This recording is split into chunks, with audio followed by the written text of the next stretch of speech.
Alright, so let's take a closer look at what racism actually looks like in the US today in its different forms. Now, while the KKK, neo-Nazis, and other openly racist groups and people still definitely exist in American society today, the majority of racist and discriminatory acts today are more subtle and less overt. So consider, for example, the way media headlines enhance stereotypes when a person of color commits a crime versus a white person. And think about how these unequal representations of people of color versus white people in the media would likely influence the racial biases that we, as consumers of that media, would have, right? So for example, this is the same media outlet here, the same ABC News 9, portrayed these two very similar stories in very different lights, right? 3 University of Iowa wrestlers arrested, burglary charges pending. Over here, Coralville police arrest 4 in burglary investigation. Look at the way the photographs of these criminals are being portrayed here, right? These individuals arrested for the exact same crimes.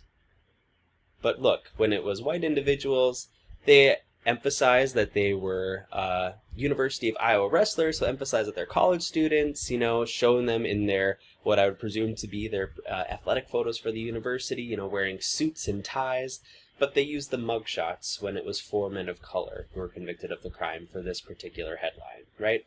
Similarly, when we have mass shooters in the United States, which one we'll talk about in the next module, are predominantly white in the US, the way that they get portrayed in the media doesn't necessarily serve to criminalize them or to make them look unfavorable in any way. Again, this individual who was responsible for the mass shooting in a movie theater a few years ago happened to be white, and so instead of using his mugshot all over the media, this particular media outlet used a picture of him in a shirt and tie.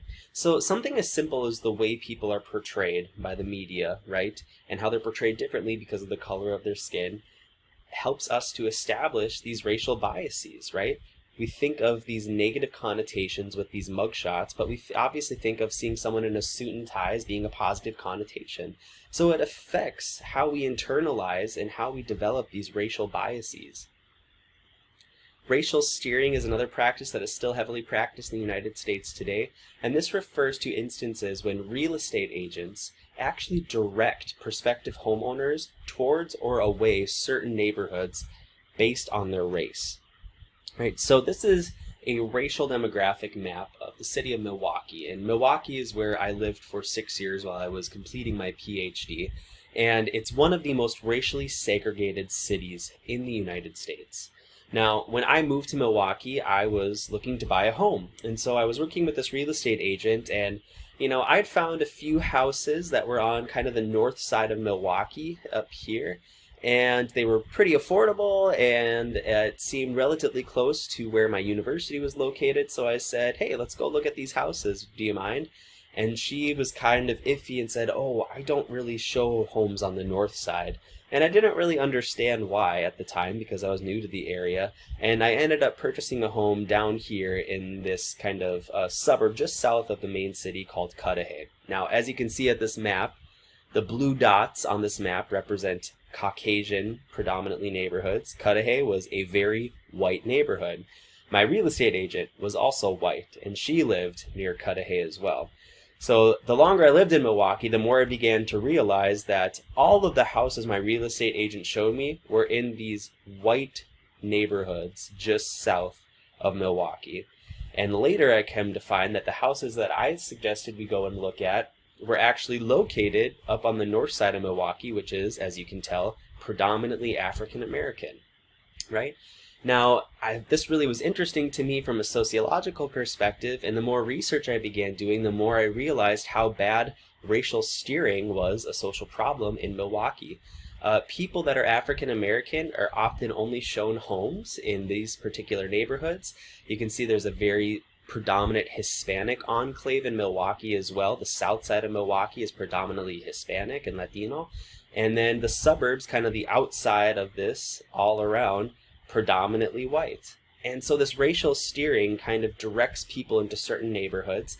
And this, of course, becomes problematic if you remember the maps that we looked at last week, because people getting steered into certain neighborhoods often have different property values. The lower the property values are, the less property taxes that particular neighborhood gets, which means the schools in those neighborhoods are more poorly funded, which means that students in those schools have worse educational opportunities, they're more likely to be expelled, therefore they're more likely to enter lives of crime because they don't have supervision during the day. They get entered into the school to prison pipeline, and as you can see by that map, it's very much connected to race. There's also another problem called redlining, which is the practice of routinely refusing mortgages for households and businesses located in predominantly minority communities. This data presented in this chart here represents a study that was conducted about 7 years ago, and it shows institutional discrimination and what they call predatory lending. So essentially what this study found is that if you were African American, which is what the purple bars represent, or Latino, you were significantly more likely to have a mortgage request denied. So a mortgage is a loan for a house.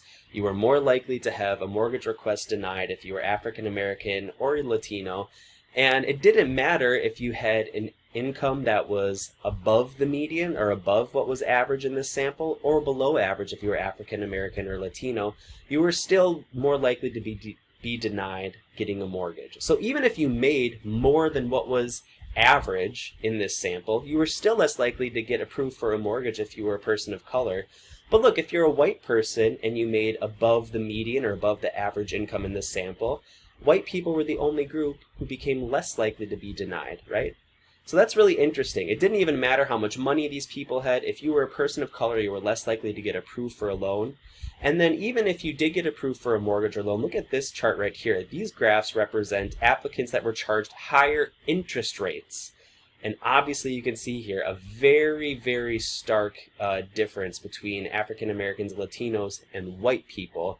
African Americans and Latino individuals were charged significantly higher interest rates when they were approved for loans. Okay, so we see this, all this mounting evidence of all of these instances of racism occurring in societies today.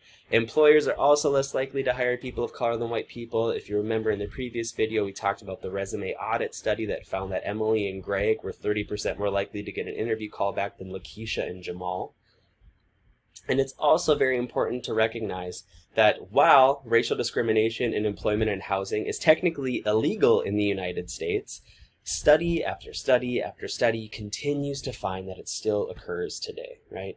Now, if you remember last week, we took a look at these maps of Chicago, right? And it's just telling us the exact same story here, right? The neighborhoods that had higher property values, had higher quality schools, had lower rates of crime, and of course those neighborhoods, predominantly white. The neighborhoods with poor property values, lower property values, had poor quality schools, they had higher rates of crime, and those neighborhoods, predominantly people of color, right? So it's just, again, evidence on top of evidence on top of evidence proving that racism is institutionalized in our society, it is systemic, it is built into the structures of our society today, which is why it is so difficult to overcome. So what can we do to start addressing our racial biases? Well, one of the pieces I asked you to view this week was a TED Talk by Verna Myers. She offers some wonderful suggestions about what we can do to overcome some of the biases that we subconsciously or unconsciously have. And I hope that you will, kind of unpack her TED Talk a little bit in the discussion post this week. But just to briefly summarize, one thing she encourages us to do is to get to know people that are different from us, right? Whether it's people of different races or people of different genders or people of different religions or sexualities or countries of origin, instead of just looking at them as being different or othered, get to really know those other people, challenge yourself to diversify your friendship circles. And we'll talk a little bit more about effective ways to do this in a later presentation. Let's begin talking about different types of racism. So we can essentially categorize racism into two categories: overt racism and covert racism. So there are still several overtly racist groups operating in the United States today: the Ku Klux Klan, white nationalists, white supremacists, neo-Nazis, the alternative right. All of these groups still have a very strong presence in our society today. A recent study found that 11 million Americans have beliefs that align with those of white supremacy, whether or not they actually identify as any part of one of the groups mentioned above. White supremacy, white nationalists, KKK, etc., these white racist groups have become so prevalent and so threatening in the United States that the FBI actually very recently moved white supremacist terrorism in the US to the same threat level as the terrorist group ISIS. So that's just a comparison to get you to understand how severe these overt forms of racism still are in the United States today. I think a lot of people, again, thought, with the civil rights movement in the 1950s and 1960s, that kind of brought the end to the KKK and an end to this white nationalist agenda, and that's definitely not the case.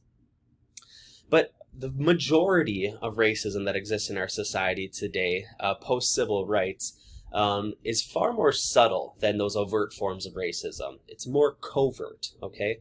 So covert racism is a form of racial discrimination that is disguised and subtle, and therefore much more difficult for white people to acknowledge and to address. Instances of covert racism often occur through what are called microaggressions, which are statements or behaviors that are subtle, indirect, or unintentional discrimination against members of a marginalized community. And I just have a quick video to show in the presentation here. If you're unfamiliar with what microaggressions are, I think this does a pretty good job of summing it up in just a few minutes. Article in the Epoch Times. Take a look. It's an investigation into the mysterious... For people who still don't think that microaggressions are a problem. Oh, you're so well-spoken. Just imagine, instead of being a stupid comment, a microaggression is a mosquito bite. Ugh, it's a compliment. Mosquito bites and their itch are one of nature's most annoying features. But if you're only bitten every once in a while... No, where are you really from?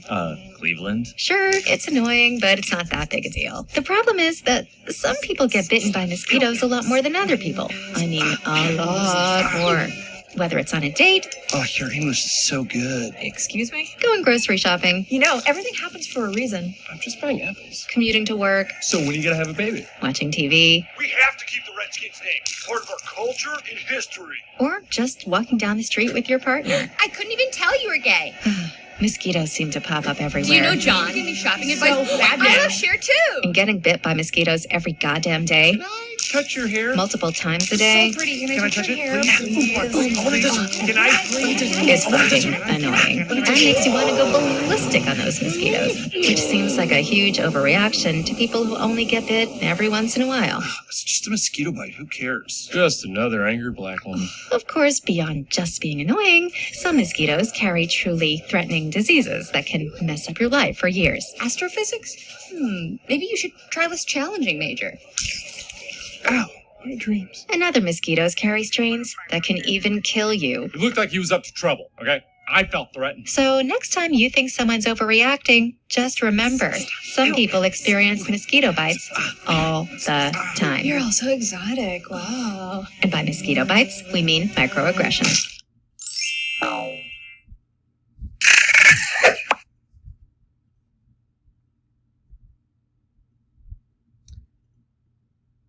Alright, so I think there's a lot that you can take away from that video. Yes, they approach this kind of in a lighthearted way to bring some humor to the situation, but as the video pointed out, those simple microaggressions that maybe don't seem that big of a deal to you if you're someone that doesn't experience them often can really have profound consequences on the actual lives of people who experience microaggressions frequently. So earlier when I gave the example of the little old white lady that asked me what my race and ethnicity was at the restaurant, some of you maybe have heard me say that and think, why is that such a big deal? Why is it bad to ask people what their race or what their ethnicity is? Well, if you look different than the majority of people in the community that you live in, and you get asked that question day in and day out, again and again, think about how annoying and how othering that would feel, right? It's this constant reminder that you look different than people to the point where they need to go out of their way to question who you are, as if they need to try and size you up to figure out if you're going to be a threat to them in some way, or if they can go about interacting with you the way they would other people that are just like them or that they think are similar to them.